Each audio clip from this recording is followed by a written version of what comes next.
নির্মীয়মান rail টানেলে এবার বিপর্যয়। কারণ এই মুহূর্তে যে খবর, সেভাবে থেকে রংপুরগামী রেল টানেলে ধস নেমেছে। লাগাতার ভারী বৃষ্টির কারণে বিপর্যস্ত এই মুহূর্তে বাংলা এবং সিকিমের পাহাড়। যে ছবি আপনাদেরকে দেখাচ্ছে, হঠাৎ করেই সেই রেল টানেলে ধস নামতে শুরু করে। এই নিয়ে জানবো বিস্তারিত। আমাদের সঙ্গে যুক্ত হয়ে গেছে প্রতিনিধি টুপাই হোর। টুপাই, কি জানতে পারছো? দেখো, যেটা রংপুর এবং রংপুর থেকে গ্যাংটক অবধি যে রেলের ভারতবর্ষের যতগুলো রেলের পাইলট প্রজেক্ট করছে, তার মধ্যে একটা অন্যতম পাইলট প্রজেক্ট হচ্ছে শিলিগুড়ি থেকে গ্যাংটক অবধি রেলের যাত্রা। এবং এই কারণে বিভিন্ন পাহাড়ের ভেতর দিয়ে টানেল করে সেই রেলপথকে নিয়ে যাওয়া হচ্ছে 5,410 ফুট উচ্চতায় গ্যাংটক পর্যন্ত।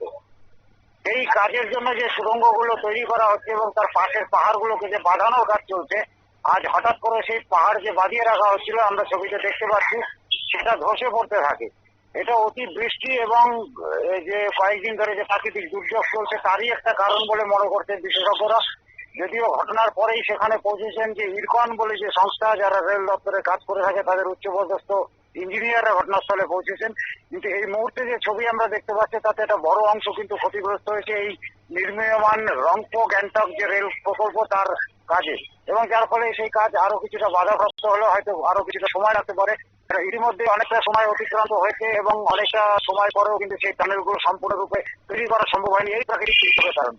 আজকের ঘটনার পরিপ্রেক্ষিতে বলা যেতে পারে কাজ কিছুটা হলো আরো দেরিতে সম্পন্ন হবে শিলিগুড়ি টু গ্যাংটকের যে রেলপথ নির্মাণের কাজ চলছে সেটাতে।